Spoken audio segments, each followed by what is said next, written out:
My literacy learner is an 8th grade student at Eastern School District in Lansing. She loves animals, especially corgis, and spends most of her time outside of school playing with her dogs. When she's not playing with animals, she enjoys reading chapter books such as Harry Potter that she gets from the library and reads at her house. She developed this interest in reading because she grew up watching her biggest role model, her grandmother who raised her, read books every morning.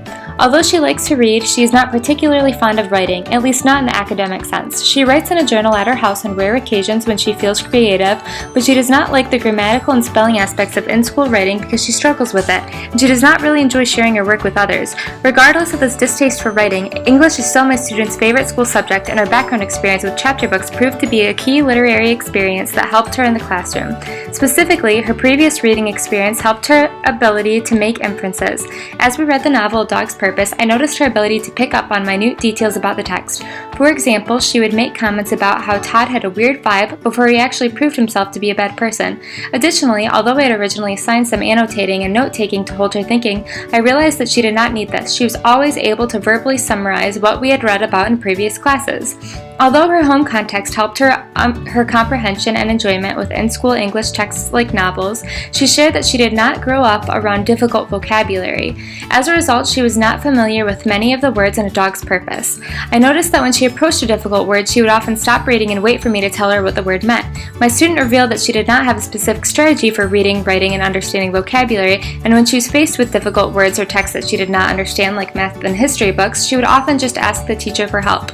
Because of this, we agreed that vocabulary seemed to be the area on the modified cognitive model that needed the most work, and this is what we addressed in most lessons. My student felt like she was already a good reader in the class because of her experience with novels, but we wanted her to become an even better reader by using the skills she already possessed to create meaning, so we worked on her ability to make inferences as a way of understanding words. When my student came across a word that she was unfamiliar with, we circled the word and talked about what it might mean based on the context of the sentence. When she stumbled across a particularly difficult word, I gave her examples of how the word would sound in real-life sentences so that she could use that context to infer meaning. She was a quick learner, and she often mirrored the types of behaviors I displayed and formulated her own sentences. Because she responded well to the strategy, a large component of her work was verbal, but she also completed a formative assessment worksheet designed to test her ability to make inferences without my lead. Her answers revealed that she was able to use inferences to successfully identify how a word should be used in a sentence, but she avoided articulating the actual definitions in the second part of the assignment. Consequently, we had to implement discussion to push her towards articulation. While this instruction helped my student become a more independent reader and widened her vocabulary, it also became tedious for her. Because of this, we worked through some other assessments to foster learning beyond vocabulary. One of the assignments was a poem breakdown. Tupac's The Rose That Grew from Concrete, which I thought would help her use inference-making skills to deepen her understanding of a text.